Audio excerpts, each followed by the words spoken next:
A shoemaker, by no fault of his own, had become so poor that at last he had nothing left but leather for one pair of shoes.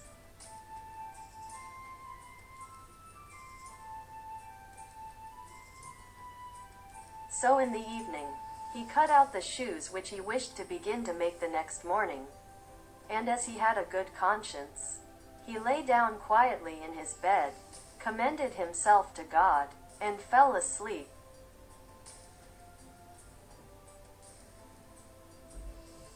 In the morning, after he had said his prayers, and was just going to sit down to work, the two shoes stood quite finished on his table.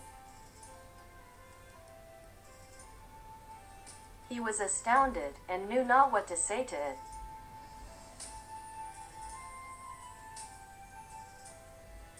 He took the shoes in his hands to observe them closer, and they were so neatly made that there was not one bad stitch in them, just as if they were intended as a masterpiece.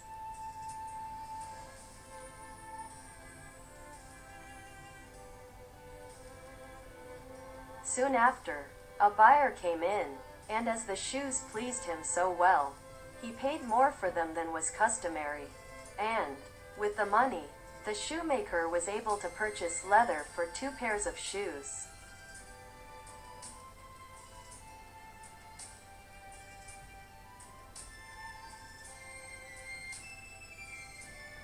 He cut them out at night, and next morning was about to set to work with fresh courage.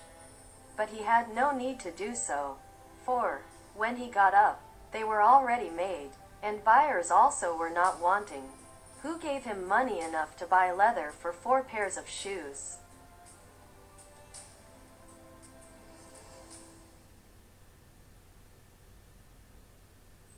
The following morning, too, he found the 4 pairs made, and so it went on constantly.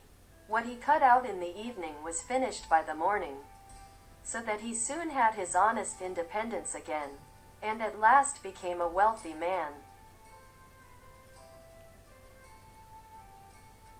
Now it befell that one evening not long before Christmas, when the man had been cutting out, he said to his wife, before going to bed, "What think you if we were to stay up to night to see who it is that lends us this helping hand?"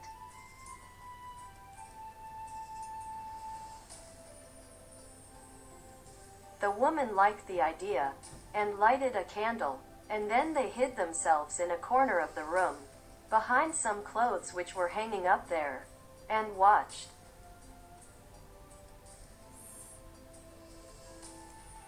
When it was midnight, 2 pretty little naked men came, sat down by the shoemaker's table, took all the work which was cut out before the man began to stitch, and sew, and hammer so skillfully and so quickly with their little fingers that the shoemaker could not turn away his eyes for astonishment. They did not stop until all was done, and stood finished on the table, and they ran quickly away.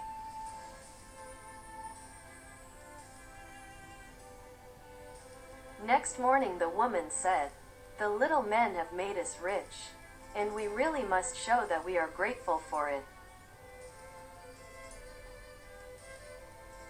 They run about so, and have nothing on, and must be cold."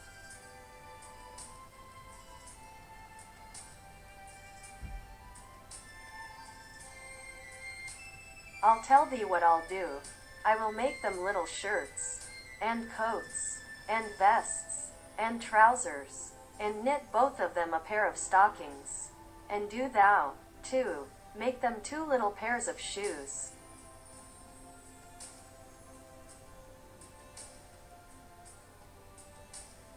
The man said, "I shall be very glad to do it," and one night, when everything was ready, they laid their presents all together on the table instead of the cut-out work, and then concealed themselves to see how the little men would behave.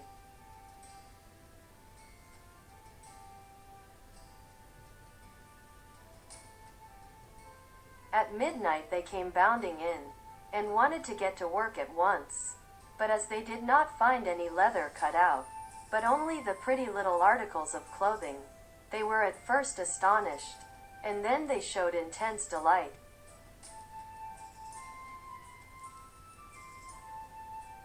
They dressed themselves with the greatest rapidity, putting the pretty clothes on, and singing, "Now we are boys so fine to see. Why should we longer cobblers be?" Then they danced and skipped and leapt over chairs and benches. At last they danced out of doors.